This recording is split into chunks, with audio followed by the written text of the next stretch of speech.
Oh yeah, like you don't belong because I was like not really enjoying like getting my hands all like in dirt, and I can handle blood and guts a lot better than I can handle dirt. Put me in food pan, I can butcher anything and like not flinch about it.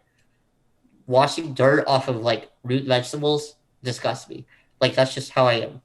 Yeah, like I feel like I take less bullshit now than I did before I went to Eastwood, I guess is what I'm trying to say.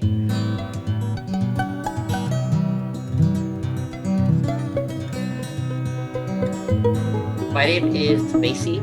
I live in Dallas, Texas. Where did you grow up? So I grew up here in Texas, born and raised in Texas. Yeah, grew up in the swamps of Houston. How were you raised? How was growing up there? I was probably raised in just your typical conservative Christian household. I wasn't in one of those, crazy Christian households, but we grew up going to church every single Sunday. Typical American suburban family, I guess, maybe more like. But yeah, very middle class. I was also like very Christian and very religious and kind of still continue that to this day, really. I went to a Christian affiliated university.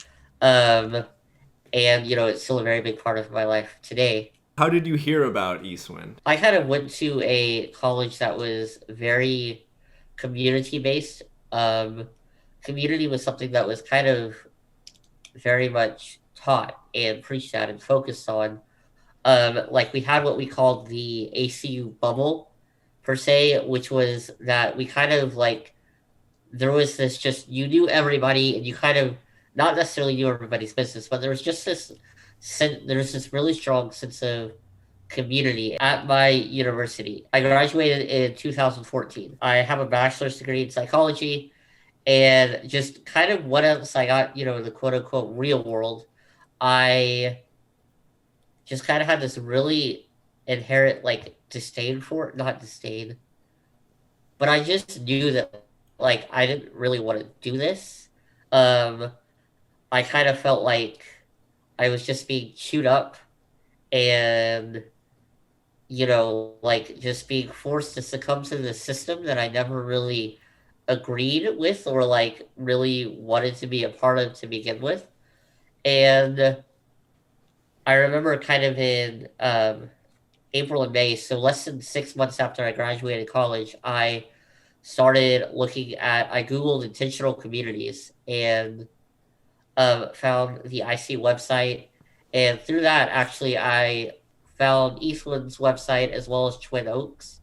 Um, and at the time, I actually wrote my visitation letter. Like I wrote the email out, but then I never sent it. I didn't have the courage to send it. And then I forgot about it for several years. And then last year, 2019, I was kind of going through this quarter life crisis, I call it, where I was just kind of like not satisfied with my career choice as much as I thought I was going to be.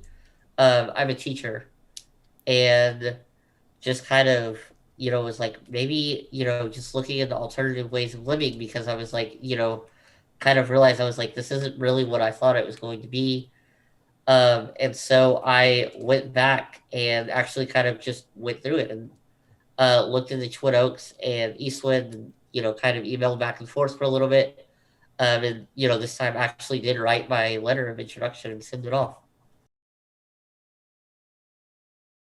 which turned out to be a hell of a time to go visit. Right, so that was like the last visitor. They stopped having visitors for a couple months after that, right? Right, that's correct. Okay. And how long were you at Eastwind? I was at Eastwood for a total of 5 or 6 weeks. Eastwood was my first choice. I decided to go to Eastwood primarily for two reasons. I guess maybe you could say three. One reason was it was closer, so it was a little bit easier to actually logistically go visit for me. It's within driving distance, whereas Twin Oaks I would have had to fly. Um, and secondly, at the time, what appealed to me was a lot more of, there wasn't as much of a bureaucracy in terms of its structure. You talked about being at a small college and having a very communal atmosphere there. What were your Yeah. first impressions going to Eastwind? So my very first impression was, oh my God, am I really doing this? it was a little bit hard to believe, like it didn't really set in that I was there, I think, that first night. Like I thought I would wake up and be back at home, you know. But I guess kind of my very first impression of it was, it wasn't what I expected, but it was at the same time. Yeah, like I just remember like just thinking I was like, I have no idea what I'm getting myself into. But I'm here and I'm gonna make the best of it while I'm here. It wasn't necessarily a good first impression, but it wasn't necessarily a bad one. It was just like I don't know what to think right now, and I'm just gonna kind of go with the flow, and whatever happens, happens. How much you didn't know anyone there? How No, much research did you do? Did you watch the videos online? Like, uh, what did you see before going there? I watched maybe all of the documentaries that are on YouTube about it. I read the website extensively and read through several of the Reddit AMAs that because there's a couple of Reddit AMAs about it. But yeah, so I did a lot of research. I did about as much research as into it as I think you could. And so the match, what didn't match up with what you expected? People weren't as like overall as friendly at first as I thought they were going to be. Like I remember being told they're like, yeah, like don't expect like this massive like big warm welcome. So I was like, oh okay. But I remember kind of whenever I first got there, it was really kind of it was awkward, which was to be expected. Nobody really, the only people who really talked to me were the member person who I like met whenever I got there, and another visitor, and then like one member, and that was really it. Like everybody else was just kind of like very distant, I guess is the right word. Like Okay. everybody was distant, not like oh a few people are distant, but it was like everybody was. But then I learned later like why that is, and it kind of made sense, because I had heard stories that like there were people who like visitors who like literally left after their first night being there, and kind of things like that too. So I was like, oh okay, that makes sense. At that time, was COVID a thing at all, or was that completely not a thing? Because that was No, pretty. so like I left Dallas February 29th, 2 nights before my visitor period technically started. So like there was no indication of anything. Like, I was gonna go do my visitor period, and my plan at the time was come back, go back to work for a couple weeks and kind of like that's what I was gonna formally decide of like, okay, what am I gonna do? Like I was gonna go to my visitor period regardless of what happened at the end of it, and how many spots they had and all this other stuff too. Like I'm gonna go back for at least a couple weeks, um, and think things through. So there was no indication that anything was gonna happen. Like I thought, I 3 weeks, like I was gonna go back to my old life. And maybe just walk us through. So you drove there by yourself, Yes. and yeah, where'd you park, and just kind of walk Mhm. through those very first interactions. Sure. So really my first interaction with like the Eastwood is I guess I'll kind of just walk through that whole day. Cause like, I remember like I just kind of woke up um and left and like I didn't really think much. I really wasn't thinking at all. In fact, like I was just kind of it was a 7 hour drive, so mostly at the beginning I was like, all right, I know I'm in for a long day, whatever. Um and I was just kind of ready to get there.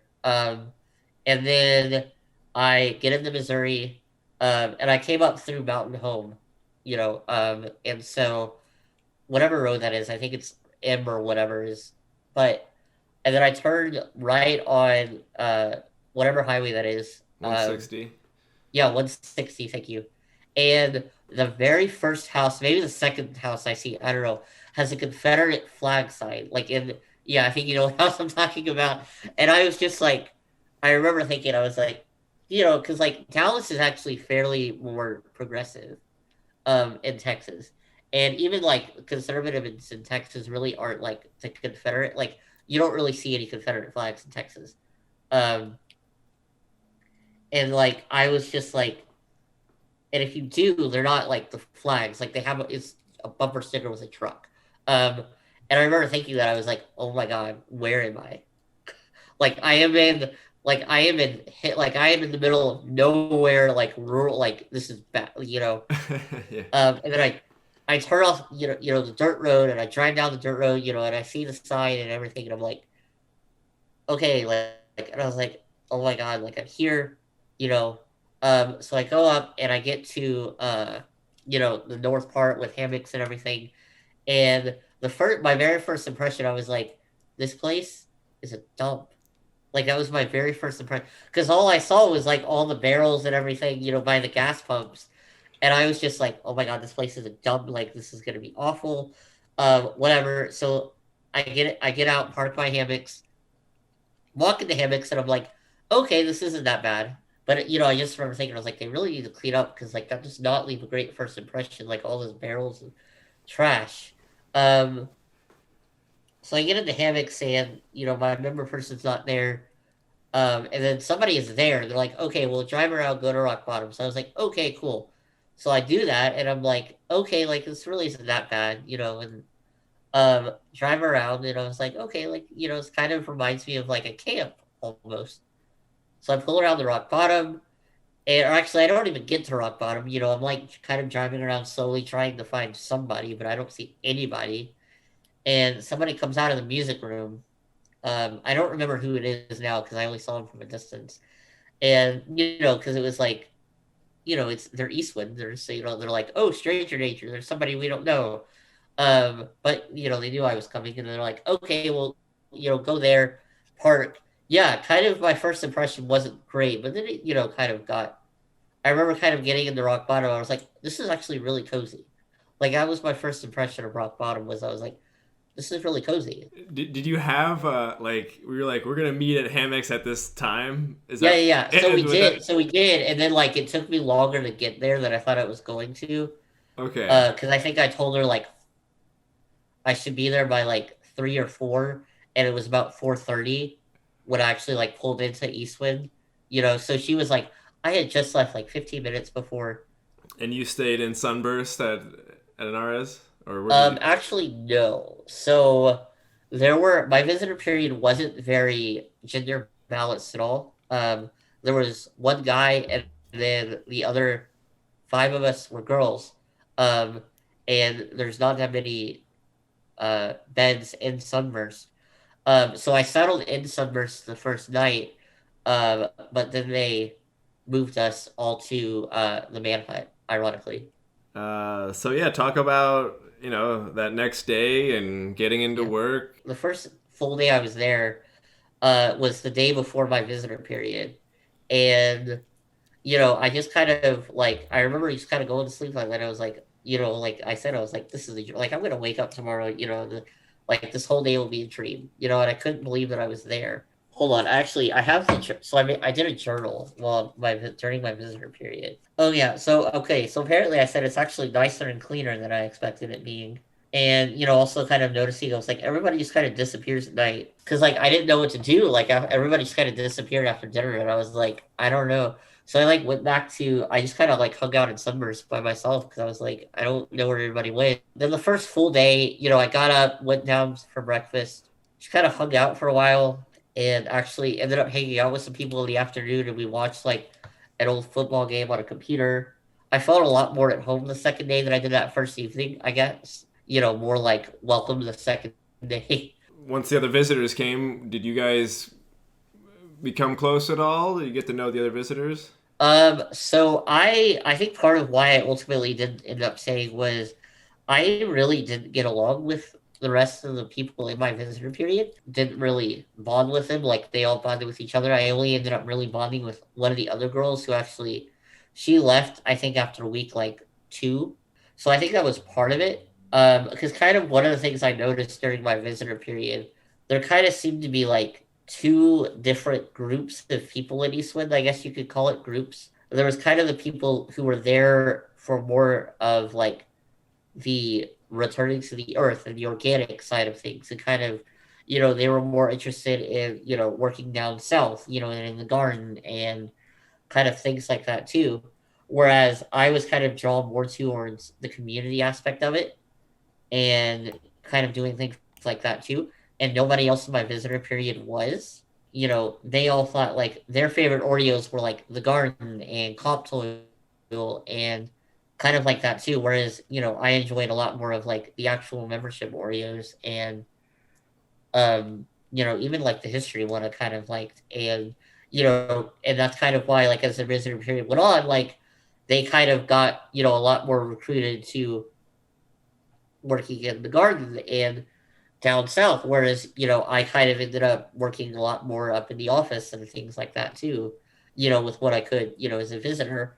And then, my short sim as a PM, like that's what I did. Who were you working with up there, and what were you learning or doing? Yeah, so I ended up working with him because he found out that I'm a writer, and he had been working on this project of like completely revamping the website and starting this blog and all this other stuff too. So he kind of, quote unquote, hired me um, to kind of help him with that and do a lot of the blog writing and SEO. Yeah, SEO. Thank you. And a lot more of like the actual writing and things like that for the website. This was for the community site or for the Eastwood Nut Butters business site? It was for the Eastwood Nut Butters website. Okay, okay. The Nut Butters website. Yeah. What did you write about? So I wrote a couple blog posts. One of them was about, I think it was like the health benefits of peanut butter, I think. And then I did another one on cashew butters. And also I wrote like just basically rewrote all of the copywriting that's on the website. Like, the basic of about Eastwood information and kind of all this other stuff as well. Where did you hang out? What kind of Sure. things did you do in the evenings? So kind of at first roamed around a little bit like a lost stranger, and it kind of I kind of got, I guess I don't know how they sensed it, maybe, just common soul compatible souls or whatever. But eventually I kind of got invited to hang out in Sunburst, with that crowd.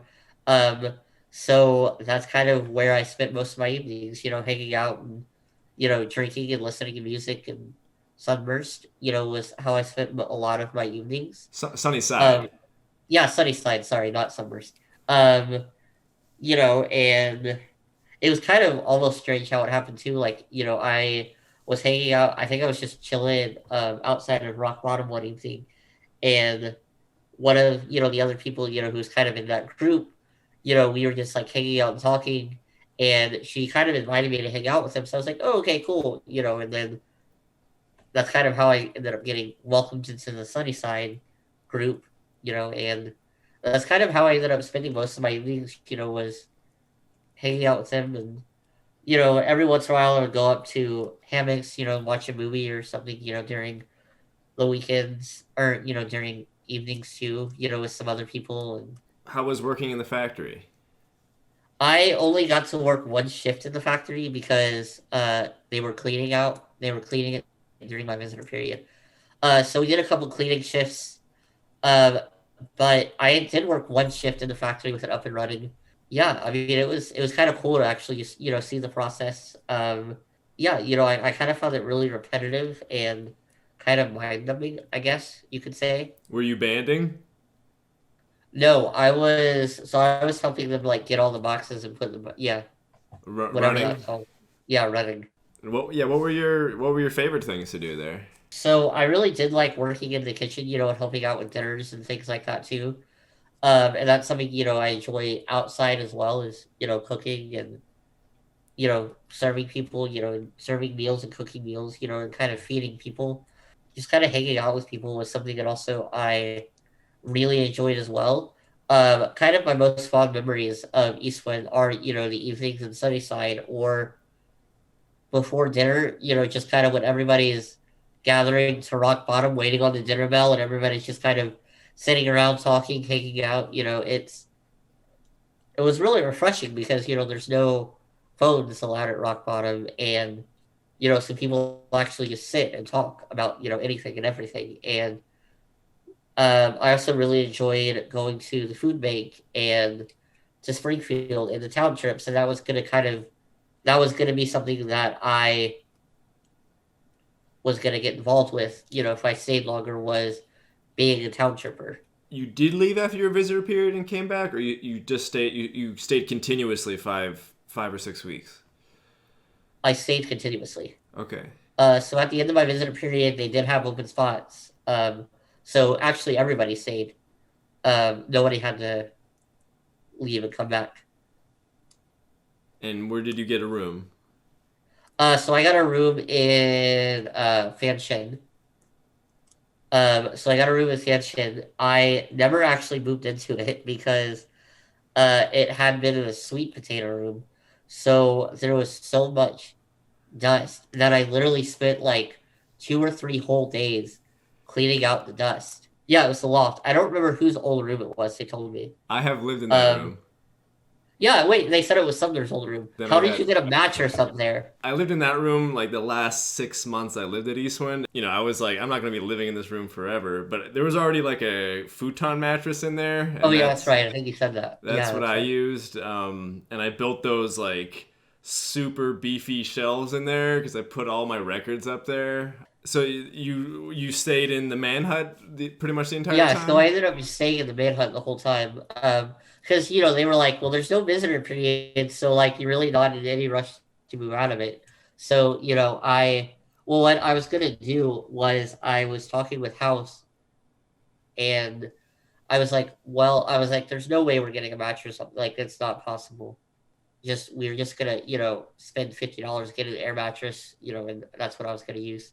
Did you go to church while you were visiting? No, partially because like I didn't really know anywhere, Right. and also there was the second half of it was during the COVID pandemic. Well, what I ended up doing was the other visitor that I ended up kind of connecting with was Christian as well. So we actually went down to the river, and kind of did a little worship thing down there. COVID, like at what point did it become? I imagine you were there during some big meetings about it. Like when it Yeah, became more apparent that it was serious. right. Like here in Dallas, we were already having community spread. There were rumors about it in being community spread in Mountain Home and West Plains, um, but like nothing in Ozark County. Yeah, so March 10th was the day that I went to Springfield. It was pretty much that week that like the entire country shut down. There was a lot of just talking about what to do, and we eventually had a meeting about it. Almost everybody was there. Every seat hammocks were full. There was like 3 or 4 of us on the pool table, and then people were standing. Somebody bought Corona beer, which I thought was really funny. And that's kind of when we had the meeting of like, okay, what are we gonna do about this? And that meeting was kind of like one of the turning points for me.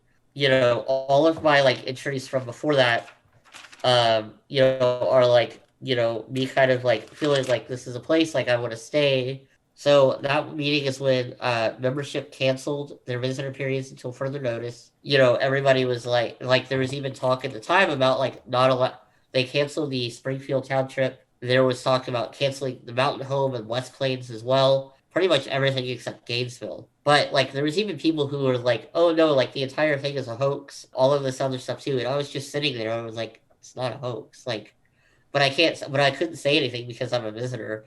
But it was just really kind of like upsetting me, because my mom is a virology researcher actually, and so like I had already kind of like heard from her about like how they were preparing for it already, and it was like spreading in Houston and here in Dallas, because everything in Dallas had already like closed down because it's a major city and we'd already had, I think March 13th or 12th or something was like the day community spread was confirmed in Dallas County. Here I am like hearing people like think it's a hoax and like, we could be protected through other things besides like medical science, and all this other stuff too. And I'm just like, oh my gosh, like, no. But I was like, I didn't feel like I could say anything because I was still in my visitor period. People were talking like, okay, well, we need to stop like all trips, like even to Miller's, and ultimately kind of I was kind of more on that side of like yeah like if y'all are really going to take this seriously like we kind of need to like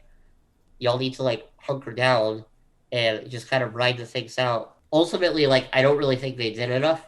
Okay, like one of the things that entered my mind at that point was okay, like would I rather get Corona here, or would I rather get it back home in Dallas? That was kind of like, I guess, the turning point when I started like, okay, like I want to stay to like maybe I don't want to stay anymore. So that was kind of the first main thing that was like, okay, like maybe this really isn't the right place for me. Um, and then, but really there were kind of two more things. And I guess the other reason why I left was I realized that like Eastwood had a very different sense of community than what I had. Was that was kind of the other reason, and the two reason was ultimately there was a couple people that I was like, I cannot live in this type of place with you, like period, like at all. That was kind of the ultimate thing of like, okay, I need to leave. Like this isn't right. Maybe just describe interactions that you had that were red flags for you, and like, oh, Yeah, yeah, the red flags. Kind of the first one, which is about like the idea that like I had a different sense of community than at least most people in Eastwind. And I'm gonna try to say this and try to be as anonymous as possible, but it's not gonna be super effective. Um, there was a member who had just some psychological issues, and they were having an episode while I was there. Obviously, like Eastwood is not really the place that was equipped to handle it, but ultimately, like they were able to get them into contact with like family or something, and were able to get them off, and get them into hands of someone who was that could better handle it. Which like okay, great, like totally fine, like totally okay with that because like you need to be in a place that's going to be better equipped to handle, if you're having a psychological, your psychological illness flare up. What left a really bad taste in my mouth and was ultimately a red flag for me was how everybody else handled it. There was a lot of like negative talk about her behind her back as a person. Also, the fact of like they voted on her, they ended up voting them out, and that to me is ultimately what left a really bad taste in my mouth. Was I was like, okay, like I get wanting to get her to a place where she could be better supportive, but the fact that like y'all are gonna cut off her membership or their membership, the fact that you're gonna cut off their membership and like kick them out solely because like they have a psychological illness, like to me that's not showing community. Like you're not supporting, like y'all don't, to me that shows that y'all don't really support each other. Like you only really support the people you're friends with. And there was a second episode of that happening too, where one of the older members got sick, and this was after COVID was flaring up. um, so they, ended up isolating themselves in the room. And then I found out through somebody who was on membership that like they were incredibly lonely because nobody went to visit them like in any way or call them or, do any like they were just kind of forgotten about. I remember thinking about that. I was like, I don't want to end up in that position, like where, like I just feel so alone and isolated, surrounding by, what's effectively a family. Because in a lot of ways, Eastwood is kind of a family. You live together, you eat together, you work together, you're around each other literally all the time, unless you go off the farm. And it was kind of those two events where I was like Eastwood clearly has a very different definition of community than what I have and what I expected, like going in. And ultimately, I don't really think I could live in a place that has this different definition of community. Because I remember talking about this with another member while I was there, and I think it was after my visitor period. I'm pretty sure. Um, and I was just like, you know, they asked me, they were like, so what is your definition of community? And I said, well, like it's probably what y'all have, but like y'all also support and care about and care for one each other. And she was like, yeah, that's definitely not Eastwood. So it was kind of after that conversation, like the more I thought about it, I was like, yeah, like this isn't the right place for me. Like I've enjoyed my time, and I don't have any regrets about coming here. Like I've met some really cool people here, and even to this day, like months later, I still have dreams where I'm back in Eastland. And it's like you can leave, but I don't think a part of it ever leaves you. Yeah, like it was just ultimately not the right fit for me. That member you spoke to, do you know how long that member had been at Eastwind? I think at least a couple years. Did you hang out with any longer term members, like 10 plus year members, or were you mainly hanging out with the younger crowd? Some of the longer members, who do hang out in hammocks more often. So I did form a relationship with a couple of the longer members and everything. You know? Yeah, yeah, yeah. Tom and I got fairly close. I still miss Hayuk a lot. And um, all the dog. Like I miss people too. But I do miss the dogs too. And yeah, like I got fairly close to Tom. Deborah and I actually kind of bonded a little bit because we're both from Texas, and I have family in San Antonio. San Antonio. She's from San Antonio. Cool. You talked about the different sense of community, but you had also mentioned you knew you wouldn't be able to live with particular people. Like Yeah. what led you to that kind of conclusion, or what kind of Mhm. interactions did you have? So there was somebody there who the best way I could describe this person is a self-righteous hippie, which I didn't know existed until I went to, a hippie commune, and it was like, oh my God, there's such a thing as self-righteous hippies. Ultimately, like I really got to the point where like even after the first couple interactions with this person, I was like, I can't even be in the same room as them. Because ultimately I just kind of felt judged every single time I was ever around them and they talked to me. But they had been a member for so long that I was like, I can't say anything to anybody about it. Because I feel like they're gonna take their side of it. And ultimately there's nothing anybody can do because like you know they've been a member for so long.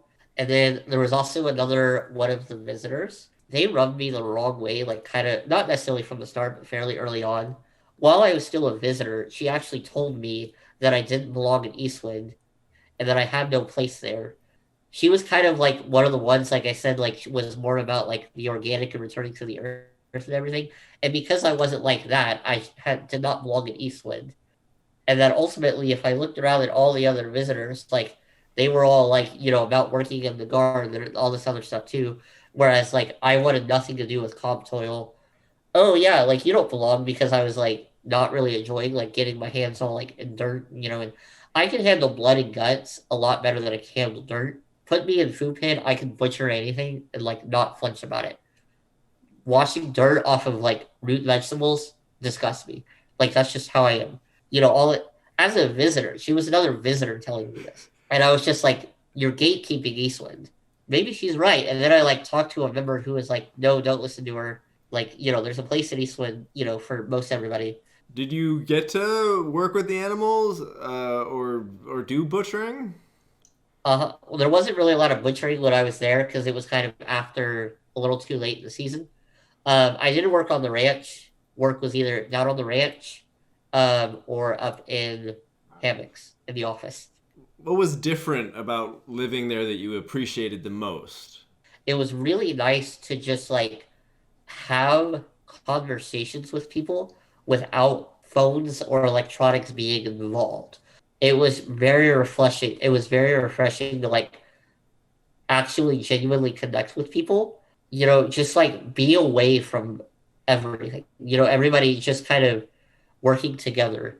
And, I remember thinking so often while I was there, I was like, in a way, like this is how humans were supposed to live. Like everybody working together for a common good and not competing against each other, and ultimately, like I did get that sense. Even if, outside of work, I don't really feel like people really supported other people unless they were friends with them.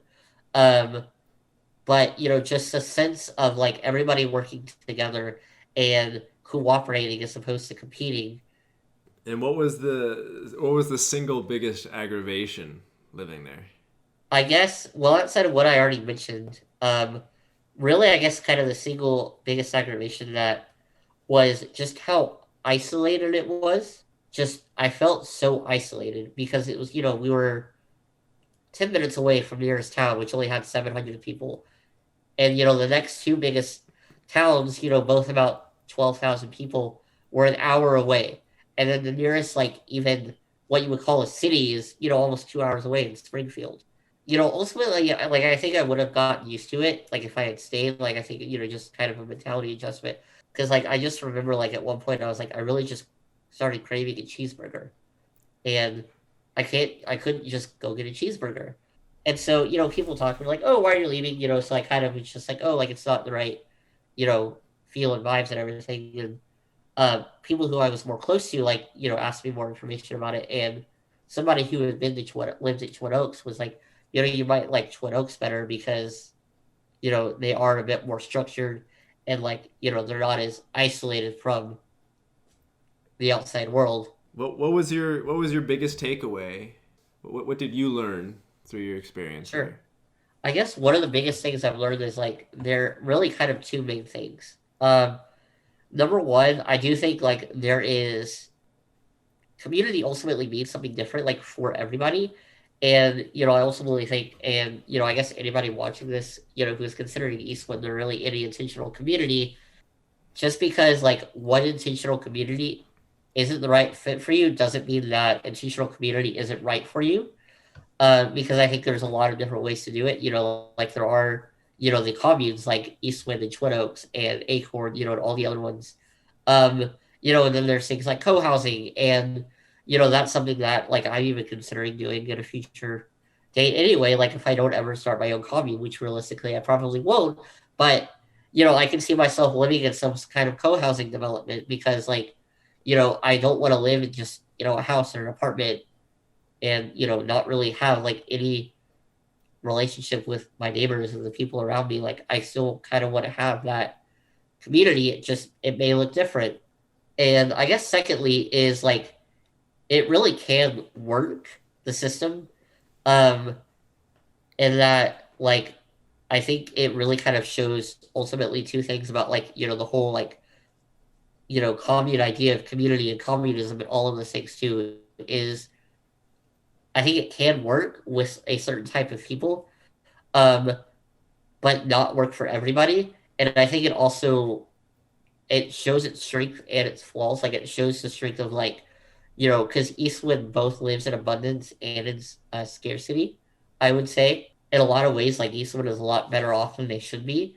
But I think also in a lot of ways too, and I kind of saw this in a lot of people there, is it really takes away human ambition. Like it's really hard to be ambitious at Eastland, um, because your things aren't really going to get better. Things are going to kind of stay the same. Like yeah, like there can be improvements to buildings and things like that too, um, but ultimately, like people. That's not really what motivates people. I working on the business side of things. I kind of saw it from this perspective. Was like I was like, Eastwood has a great product. Like it's a more like the nut butters is a ethically produced, ethically like it's about as ethical as a business as you could possibly be. Like marketing, like the nut butters could be huge. Like I was like, why aren't we in Whole Foods and they, all of these other like natural grocers and all the major organic groceries? Like we could if we tried. Like everybody in Eastwood could be like literally living in luxury. Like it could be so much wealthier than it could be because like we have a great product. Like that's the best peanut butter I've ever had. Like I haven't run out of peanut butter yet, but what I am like that's I'm just gonna order it from Eastwood because like yeah, like I still support what Eastwood does, and it's just damn good peanut butter and cashew butter. Like it's amazing. But like it's the fact that people don't care is what holds it back. The fact that like so many people don't care unless it's going to like directly benefit them, unless it's going to give them more, of their I forgot what it's called, their DF monthly. Like they're not going to care. Ultimately, it's like that's something that it's like I think it shows the flaws in that kind of system too. Is there's nothing that gives people a sense of ambition to want to work for something better. But ultimately, like, it definitely shows like it can work, but it does have flaws. And I think it shows its flaws in a way that like I think a lot of people there even don't see, you know.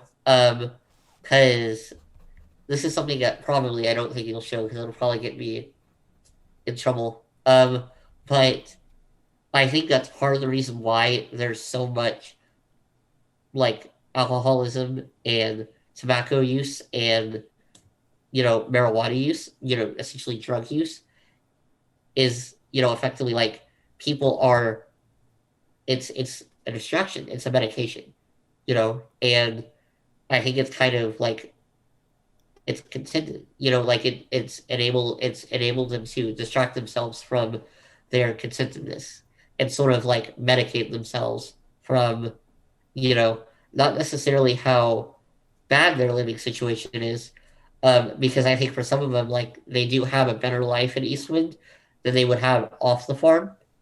Um, because as somebody who is a college graduate and kind of from more of the upper middle class, I think that's why I struggled fitting in as well, because there's a lot of people who are working class, who come from more of a working class background. Yeah, I would, so part of me is like, I kind of feel bad for it because it's like, it could be so much better, but nobody wants it to be better. It took you 6 weeks to learn what took me 4.5 years to learn. I just have two more questions, I swear. So, Do you have what advice would you give to people who are going to go visit Eastwind? first piece of big advice is don't be like disheartened if like it's, not your sense of community. What your definition of community is, is yours. And just because Eastwood doesn't work out for you doesn't mean that another community won't work out for you or that community isn't for you. And I would say, secondly, is the reason why people are like, you're going to hear stories about this, but the reason why people are more closed off at first is because, like, it really is like they do have people who, like, just leave their first night, they never hear from them again. Um, but like people will warm up to you and you'll kind of just, it's really like Eastwood is really like anywhere. You're gonna kind of just naturally draw in with the people that you're more similar to, that you have more in common with. So don't really try too hard, just be yourself and everything's gonna kind of work out. Thirdly, um, to as much like really meet as many like get to know as many people as you can and do as many jobs as you possibly can. I mean, And just the last question is there anything on your mind? Is there anything that we didn't touch on? yeah, I mean, I've always kind of wondered like if I had, I mean, it's all just hypothetical what if, but like if it would have taken me longer to notice the negative side of Eastwind if I didn't, like how things would have been different if, COVID wasn't a thing and I had gone. Um, I mean, I still think I would have been more, still see like the more negative side of it, but yeah, I don't know. I definitely visited at a very interesting time. Yeah, usually people going to Eastwind for some time are quite changed when they return, but in this case, the world had changed quite a The bit. world, the world had changed. Like I had changed. Like I could tell. Like I'm not the same person I was before I left. Like one thing I kind of noticed is like I'm less about putting on just like this facade for other people anymore, and just more about being myself. Yeah, like I feel less. I'm less unapologetic now, or less apologetic. Yeah, like I feel like I take less bullshit now than I did before I went to Eastwood, I guess is what I'm trying to say. Like I didn't have really any tolerance for it before, but it was more like, well, I'm just gonna put up with it because, I just kind of have to get along. But now it's just like, no, like we're gonna just deal with this. And like we're gonna hash it out. Like we're gonna solve this now. And I think, it's just because like living in that environment, that's what you have to do in Eastwood is like, put everything, your cards on the table and just deal with it. You can't just like push it aside.